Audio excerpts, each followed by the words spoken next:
O Senhor esteja convosco. Ele está no meio de nós. Proclamação do Evangelho de Jesus Cristo, segundo Lucas. Glória a vós, Senhor. Naquele tempo, disse Jesus a seus discípulos: não tenhais medo, pequenino rebanho, pois foi do agrado do Pai dar a vós o reino. Vendei vossos bens e dai esmola. Fazei bolsas que não se estraguem, um tesouro no céu que não se acabe.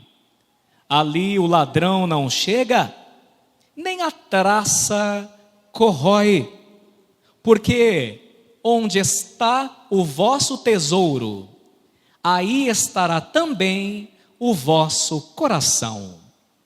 Que vossos rins estejam cingidos e as lâmpadas acesas.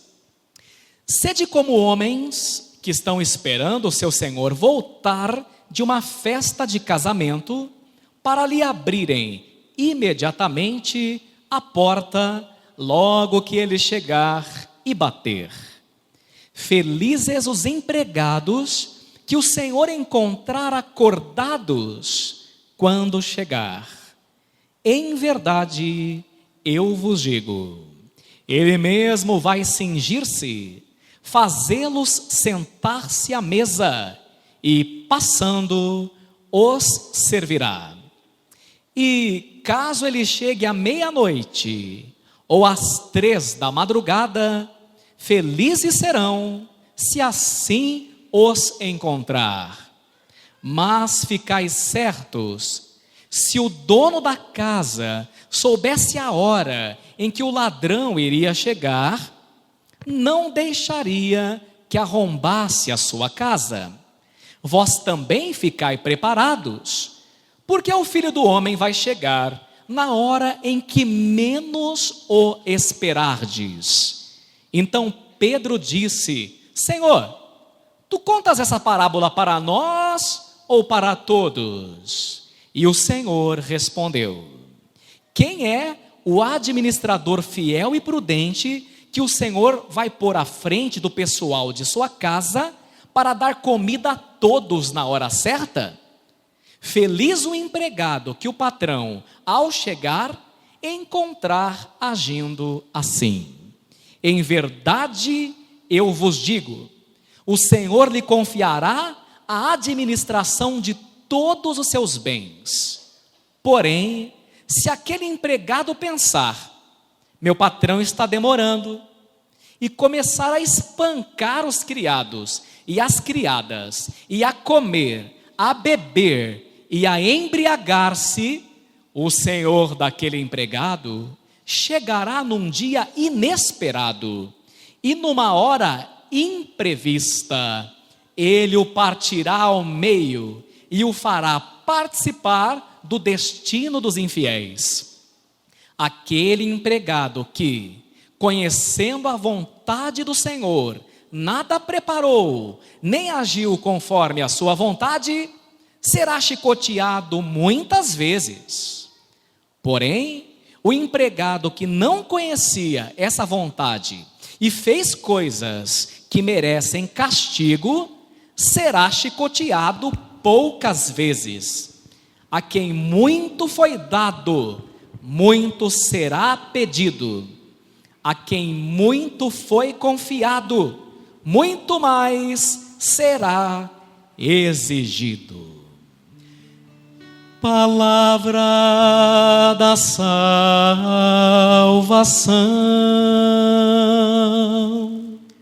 Glória a vós, Senhor. Vamos cantar o refrão do Salmo bem bonito, enquanto nos sentamos?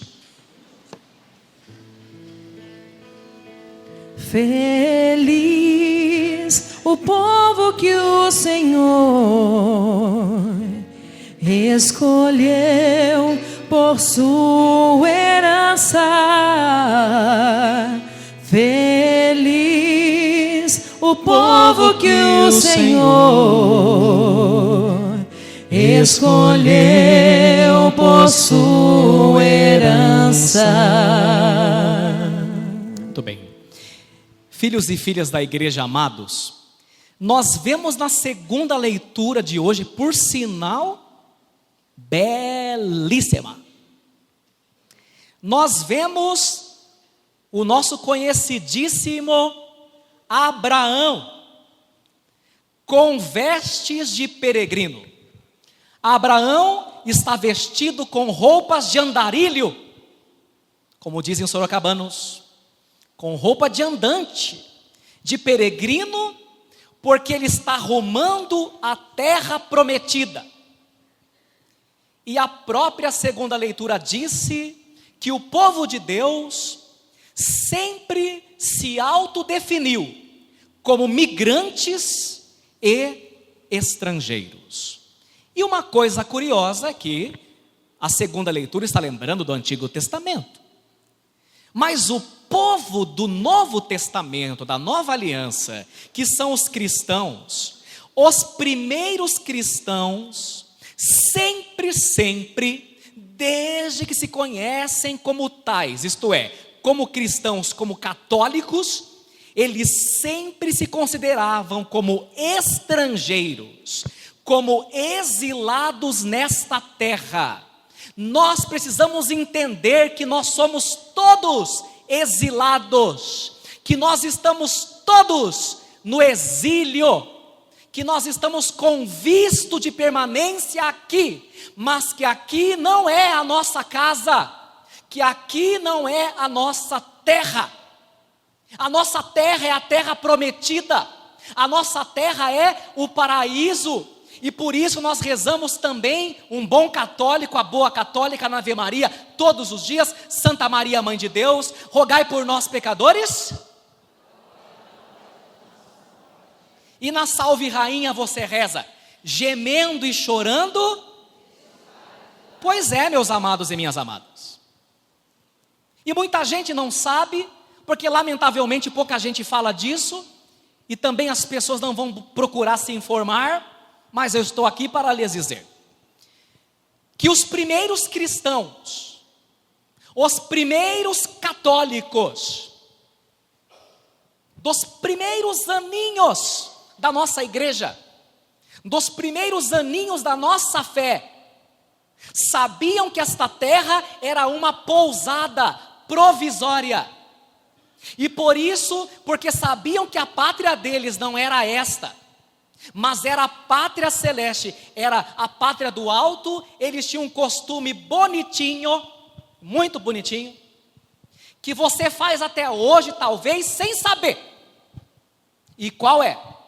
Os primeiros cristãos, naturalmente, moravam em bairros ou em colônias residenciais. E aquelas colônias residenciais, aqueles vilarejos residenciais, eles davam o nome de paroikoi, porque naquela época falava-se o grego, e é por isso que São Mateus, São Marcos, São Lucas, São João, o evangelho deles é em grego, era a língua da época, era como que o inglês da época.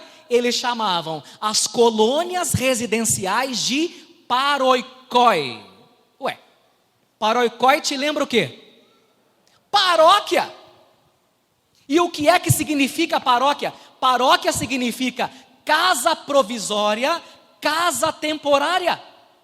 E é por isso que até hoje é a paróquia de São José Operário, até hoje é paróquia de Santa Rita de Cássia, até hoje é paróquia Nossa Senhora Mãe dos Homens, porque os cristãos católicos sabem que aqui não é a nossa casa, que esta casa é provisória, e mesmo esse terreno onde aqui estamos, não é a nossa casa verdadeira. A nossa casa verdadeira é o paraíso, é o céu, e o nosso passaporte está documentado com as letras e o endereço do paraíso, e a grafia desse passaporte é escrita com sangue, o sangue do crucificado, o sangue do Cordeiro, que abriu-nos de par em par definitivamente a porta do céu, quando fomos exilados por causa de Adão e Eva. Os nossos bisavós sabiam muito bem disso, pois eles cantavam aquela música bonitinha. Nós somos caminheiros que marcham para o céu. Jesus é o caminho que nos conduz a Deus. É isso. Mas às vezes você acostuma tanto a essa terra, você se apega tanto a essa terra, você se apega tanto às coisas daqui, que você se esquece que o seu endereço é lá, que você está numa paróquia, isto é, numa casa provisória, numa casa temporária. E é por isso que o nosso Senhor e Salvador Jesus Cristo hoje vai dar essa máxima, essa sentença de fé e de vida para nós. Onde está o vosso tesouro, aí também estará o vosso coração. Vamos dizer juntos: onde está o vosso tesouro, aí também estará o vosso coração. E a pergunta que não quer calar é: aonde é que está, ou melhor, onde é que está o teu coração? Se o teu coração estiver numa pessoa, só numa pessoa, me desculpe a sinceridade, você está lascado. Você está na rua da amargura. Porque quando você perder essa pessoa, você perde o seu chão.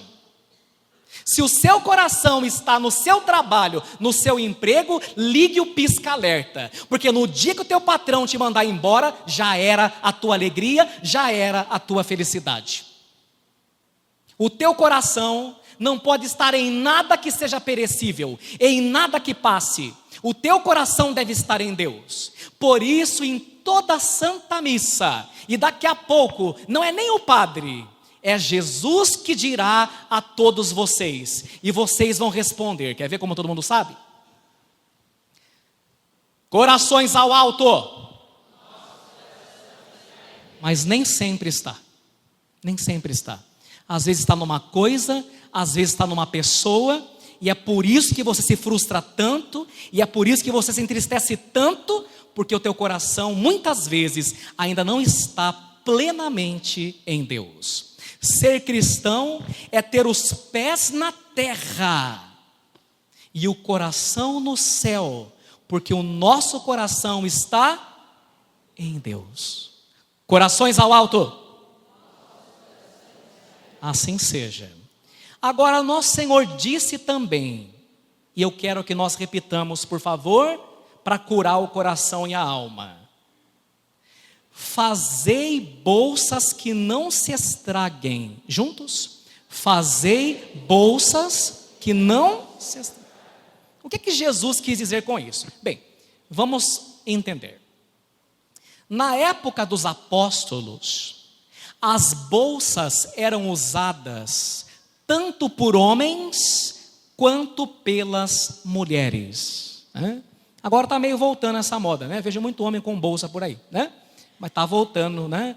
Agora, um tempo atrás, você viu um homem de bolsa, tu me estranhava, que é tudo questão de preconceito, né?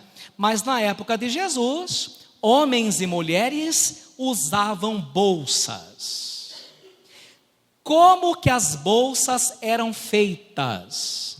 As bolsas do tempo dos apóstolos eram feitas de tecido com costura reforçada, sobretudo para viagens, geralmente ou na cintura ou a tiracolo.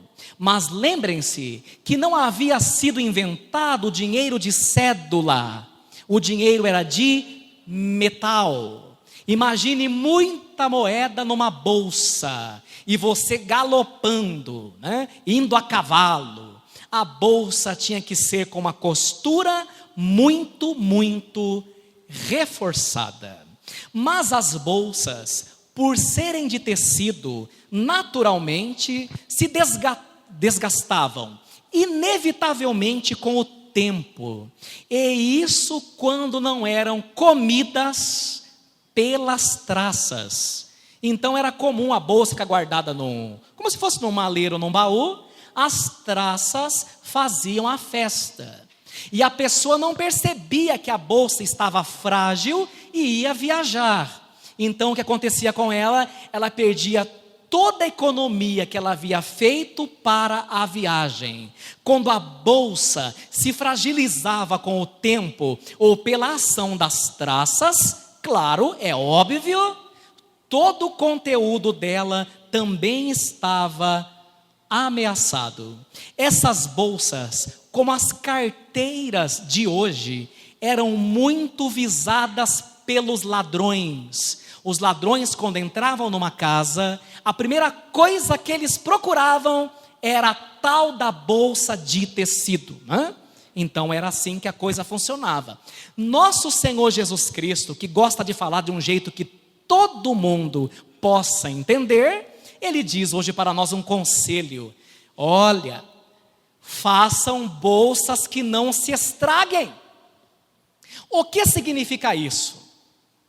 Se você não colocar todas as moedas da sua vida em algo que seja forte e não se deteriore com o tempo, mas você cair na besteira de colocar todas as suas moedas, isso é, toda a sua confiança, todo o seu trabalho, toda a sua vida numa bolsa frágil, você vai perder tudo o que você colecionou ao longo da tua vida. Como é triste, gente, ver gente morrendo que colocou todas as moedas em coisas que não valiam a pena. Essas pessoas fizeram bolsas que se estragam. E abrindo mão da religião, abrindo mão da Santa Missa, abrindo mão da confissão, abrindo mão dos sacramentos, em resumo, abrindo mão da fé, veem que os ladrões, que são os demônios, infelizmente existem, roubaram tudo, pelo que elas tanto trabalharam, pelo que elas tanto deram à vida, elas perdem tudo, porque a bolsa na qual elas confiaram era frágil demais. Isso me lembra aquela anedota brasileira. Diz que um pesquisador de Harvard, vocês sabem que os gringos estão muito interessados aqui na Amazônia, né? Porque tem muitas riquezas. Então, um homem doutorado por Harvard veio estudar as plantas da Amazônia. E não sei se todos têm conhecimento disso. Alguns padres, amigos meus, foram em missão para a Amazônia. A estrada da Amazônia é o rio, sabem disso? Então o rio, quando está muito cheio, a velocidade é uma. Quando está muito raso, a velocidade é outra. Lá tem gente que demora dias e quase meses para chegar numa capela, num barco, na estrada, na única estrada que eles têm, que é o rio Amazonas. Essa é a realidade de lá, né? E você e eu temos uma igreja em cada esquina da nossa casa. E às vezes a preguiça ainda fala mais alto, não é verdade? Porque o nosso coração nem sempre está em Deus. Essa turma faz sacrifício para encontrar uma missa. Não é brinquedo não, mas é só quem tem dinheiro para a gasolina do barco. Quem não tem, não vai. Esses católicos vivem de terço, não tem missa. Rezemos por esses irmãos dessa região do nosso Brasil, para que tenham santos missionários, santos padres, se Deus quiser, santos padres. Muito bem, então esse homem foi para lá. E quando você vai visitar uma região longínqua da Amazônia, é comum que você contrate porangueiros. Quem já foi pescar lá sabe. Dom José Lambert, que Deus o tenha na glória, eu me lembro de que existem muitos porangueiros, né? O porangueiro, você dá um dinheirinho para ele e ele te leva no barco dele para onde você falou. É um dinheiro da gasolina e o dinheiro dele. É como se fosse o táxi da Amazônia. Era assim que funciona. Aliás, é assim que funciona. Então, esse homem chegou ali, contratou um porangueiro, falando um português meio misturado com inglês, né? E aí, Ele ficou impressionado, ele falou: onde é que o senhor mora? E o porangueiro apontou uma oca, como se fosse uma oca, uma casa de palha. E aquele homem acostumado com Nova York, com Harvard, né? Com as grandes cidades que nunca dormem, ele ficou horrorizado. Ele falou: como que alguém pode morar numa casa dessa? Ele falou: eu moro aqui, não tem problema não. E era um senhorzinho muito simples. Daí ele entrou no barco, e uma longa viagem, né? É um dos maiores rios, diga-se de passagem, né? E foi no barco e começou a puxar conversa, que ficou curioso. E falou assim: até onde o senhor estudou? E o porangueiro respondeu: não, aqui perto não tem escola. Eu nunca estudei não. Ele falou: o senhor nunca estudou? Não. O senhor sabe escrever seu nome? Ele respondeu: não. Então o professor doutor falou: tadinho, perdeu tudo, perdeu a vida. Ele não entendeu muito bem, falou: viva muito bem, né? Que esse homem está falando. Seguiu o caminho dele. E daqui a pouco ele falou assim: escuta, o senhor já foi para a capital? Falou: para onde? Para a capital? Não. Mas o senhor nunca saiu daqui? Ele respondeu: não. Espera lá, vai me dizer que você não conhece uma cidade? Ele falou: não. O que é cidade? Como assim? O senhor nunca viu um prédio? Ele falou: não. E ônibus? Metrô? Muito menos. Aí o professor falou de ação. Perdeu tudo, perdeu a vida inteira de ação, né? E seguiu o caminho. Daqui a pouco, já na metade do percurso, o professor doutor, já se sentindo muito acima daquele que ele achava que fosse um simples caipira, com um olhar de arrogância, falou assim para ele: escute, e o senhor aqui nessa região já lidou com o celular? Já fez uma ligação? Ele falou: não, aqui não tem telefone. Aqui quando se comunica é por carta. Então aqui não tem internet, nem telefone, nem nada, muito menos Wi-Fi, só se for no galho da árvore, né? Ele falou assim: não. Então o senhor não está conectado com o mundo? Acho que não. Olhou para ele, perdeu tudo. Mas num dado momento, o barco, o porangueiro não percebeu que havia um tronco caído de uma árvore gigante, caiu numa tempestade, ninguém avisou. E o barco bateu com tudo, rachou, estava longe da margem, porque o rio Amazonas geralmente tem lugar dele que é muito largo, não tinha como chegar do outro lado, exceto nadando, e rachou. E o estrangeiro: help, help. Aí o porangueiro perguntou: o senhor sabe nadar? Ele falou assim: não. Ele falou: perdeu tudo. Ué? O que significa isso? Que aquele que não colocou o seu tesouro em Cristo, em Deus, muitas vezes você, por ser de Deus, é zoado pela sua família.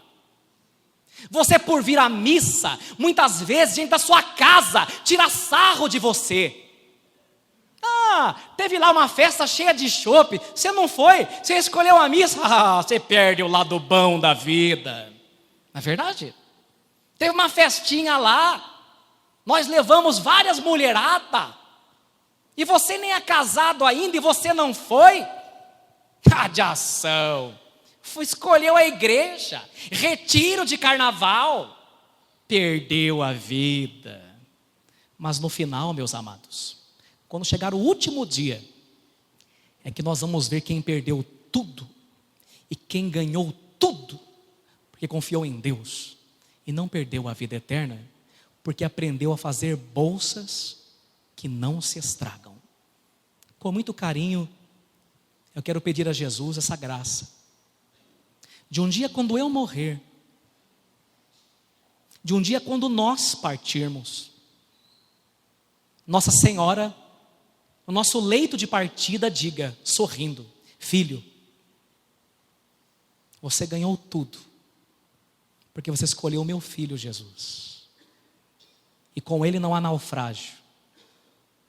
Onde está o seu tesouro, aí também está o seu coração. Durante toda a sua vida na sua terra, ela vai falar para você e para mim, assim espero. Você trabalhou, você teve filhos, no meu caso, você foi padre, você foi a festas, foi, mas você nunca se esqueceu do meu filho. onde estava o seu tesouro? Era no meu filho. Ali estava também o seu coração. Por isso, no último dia da sua vida, com um sorriso nos lábios, eu, a Virgem Maria, te digo: você ganhou tudo. E oremos hoje nessa missa por aqueles que estão perdendo tudo, porque as bolsas dessas pessoas, infelizmente, são frágeis demais. Assim seja. Amém.